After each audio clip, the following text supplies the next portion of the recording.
अब विभाजन को पढ़ाने के लिए आइए देखें कि टीएलएम क्या है, जिसका उपयोग विभाजन को सिखाने के लिए किया जा सकता है।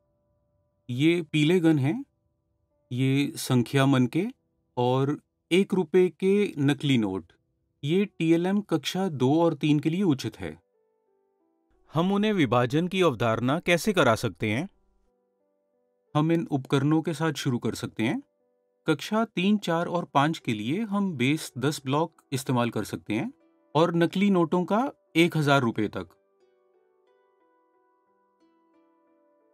अब हम इन वर्क काउंटरों से शुरू करें और देखें कि हम विभाजन की संकल्पना कैसे ला सकते हैं।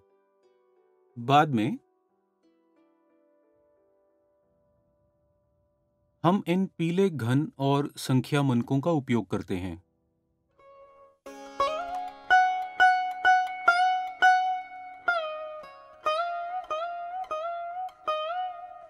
अब ये वर्क काउंटर, मेरे पास 1, 2, 3, 4, 5, 6, 7, 8 8 वर्क काउंटर हैं। मुझे इन काउंटरों को 4 दोस्तों में वितरित करना है।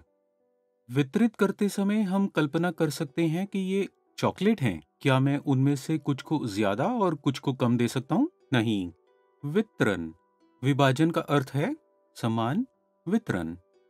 आइए हम ये भी देखें कि उन्हें कितने मिलेंगे और कितने मेरे पास रहेंगे।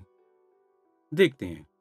मेरे पास 8 टोकन हैं और मुझे इसे 1, 2, 3, 4 दोस्तों में वितरित करना है। मैं 8 टोकन में से प्रत्येक को 1 टोकन देना शुरू करता हूँ। क्या सभी टोकन दे दिए जाएंगे या मेरे पास कुछ बचेंगे? कुछ शेष हैं, इसीलिए मैं प्रत्येक को एक और टोकन दूंगा। पहले उन्हें एक एक टोकन मिले थे, अब उनके पास दो दो टोकन हैं और मेरे पास कुछ नहीं बचा। 8 टोकन को 4 दोस्तों के बीच वितरित किया जा चुका है। प्रत्येक को कितनी चॉकलेट मिली हैं? 2। क्या सबको 2 मिली हैं? हाँ, सबको 2 मिली हैं। किसी को अधिक नहीं मिली, किसी को कम नहीं मिली।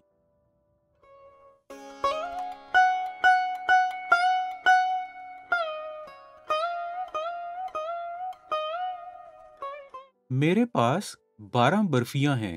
1, 2, 3, 4, 5, 6, 7, 8, 9, 10, 11, 12। इन 12 बर्फियों को मेरे 3 दोस्तों में वितरित किया जाना है। 3 दोस्तों में। मैं बर्फियों को कैसे वितरित करूंगा? चूंकि मेरे पास 12 हैं, क्या उन्हें एक मिलेगी या उससे ज्यादा मिलेगी? जरूर ज्यादा मिलेगी। तो आइए हम 2 से शुरू करते हैं। ये इसीलिए क्योंकि मुझे पहले ही पता है कि मेरे पास 3 से अधिक बर्फियां हैं। इसीलिए हम उन्हें 2 बर्फियां देंगे। क्या कुछ बर्फियां रह गई हैं? हाँ, हमारे पास कुछ और हैं। हम क्या कर सकते हैं? मैं उन्हें एक बर्फी और दे देता हूँ। क्या सारी दे दी जाएंगी? मेरे पास फिर भी कुछ बची हैं। क्या मैं उन्हें दे सकता हूँ? हाँ, 3 लोग हैं और 3 बर्फियां हैं। इसलिए अगर मैं एक-एक को वितरित करूं तो उन्हें कितनी बर्फियां मिली? मेरे पास कितनी बची? मेरे पास 12 थे, 3 दोस्तों में वितरित किए, सभी को 4-4 बर्फियां मिली। क्या किसी को कम या ज्यादा मिली? सभी को बराबर मात्रा मिली, यानी हर एक को 4 बर्फियां। और मेरे पास कुछ नहीं बचा। तो हमने क्या किया? हमारे पास जो कुछ भी था, हमने लोगों में वितरित किया, समान रूप से। हम इस गतिविधि को संख्या मनकों के साथ आजमा सकते हैं। ये लाल और सफेद मनकों की श्रृंखला है। आइए इसका प्रयोग करते हैं।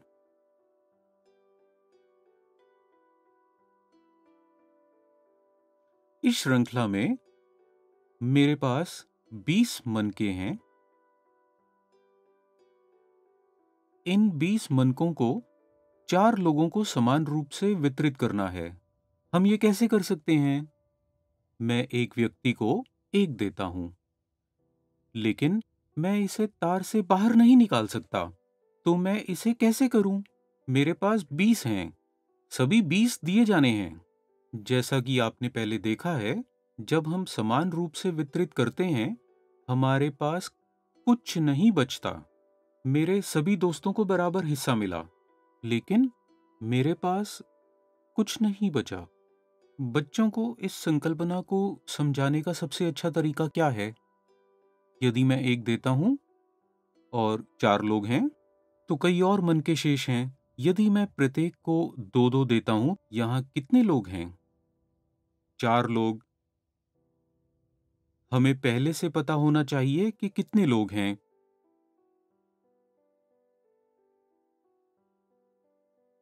यहाँ तक कि अगर मैं 2-2 मन के भी देता हूँ, तो मेरे पास बहुत सारे बचे हैं। तो क्या होगा अगर मैं उन्हें 3-3 देता हूँ? अभी भी हमारे पास कुछ और हैं। क्या होगा अगर मैं प्रत्येक को 4-4 दूं? मैंने उन्हें 4-4 मन के दिए, लेकिन फिर भी मेरे पास अभी और हैं। शायद अगर मैं उन्हें 5-5 देता हूं, तो क्या ये खत्म हो जाएंगे? हाँ, अब मेरे पास कुछ नहीं बचा है। प्रत्येक को कितने मिले? 5। 1, 2, 3, 4, 5। क्या सबको मिल गए? 1, 2, 3, 4, 5। 1, 2, 3, 4, 5। 1, 2, 3, 4, 5। तो सभी को 5-5 मिले हैं। किसी को भी कम नहीं मिला, किसी को ज्यादा नहीं मिला। इस वितरण या विभाजन में हमने क्या किया? हमने एक अनुमान के साथ शुरुआत की। क्या ये खत्म हो जाएगा यदि मैं एक-एक देता हूं या यदि मैं दो-दो देता हूं? उसी तरह हमने बार-बार घटाव किया है। हम एक ही मात्रा को बार-बार घटाते रहे।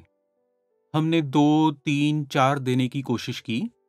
केवल जब हमने 5 दिए, तभी सब मन के खत्म हुए। तब तक हमारे पास कुछ मन के बचे थे। वारंवार घटाव सरलीकृत विभाजन है।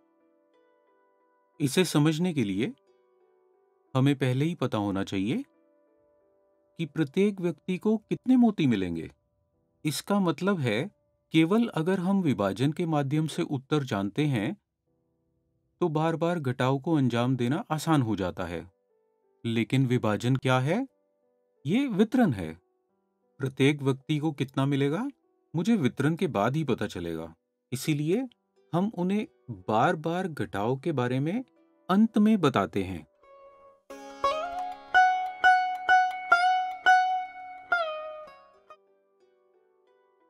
अब हम इन बर्फियों को 4 लोगों में वितरित करते हैं। मेरे पास कितनी बर्फियां हैं और मुझे कितने लोगों में वितरित करना चाहिए? 1, 2, 3, 4, 5, 6, 7, 8, 9, 10, 11, 12, 13। मुझे इन 13 बर्फियों को 1, 2, 3, 4 लोगों में वितरित करना है। शुरू करने के लिए मैं उन्हें 2-2 दूंगा। मेरे पास कई बर्फियां हैं। मैंने सोचा था कि 2-2 देने से सारी बर्फियां खत्म हो जाएंगी, लेकिन ऐसा नहीं हुआ। फिर मैं उन्हें एक-एक और दूंगा और देखूंगा कि क्या बर्फियां खत्म हो जाएंगी, क्योंकि जब मैं वितरित करता हूं तो सब कुछ दे दिया जाना चाहिए। लेकिन मेरे पास एक बर्फी बची है। सभी को 3 मिली हैं। ये चौथी किसी को नहीं मिलेगी, क्योंकि तब तक ये समान वितरण नहीं हो सकता है। अगर मैं यहाँ देता हूँ तो इसे 4 मिलते हैं और बाकी को 3। इसलिए विभाजन में जब कुछ बच जाता है तो हम उसे शेष कहते हैं। अब हम नकली पैसों के साथ कोशिश करते हैं। 1, 2, 3, 4, 5, 6, 7, 8, 9, 9 रुपए। मुझे ये 9 रुपए 4 लोगों में बराबर वितरित करना है। 1, 2, सभी को 1-1 रुपया मिलता है। क्या सभी को 2-2 मिल सकता है?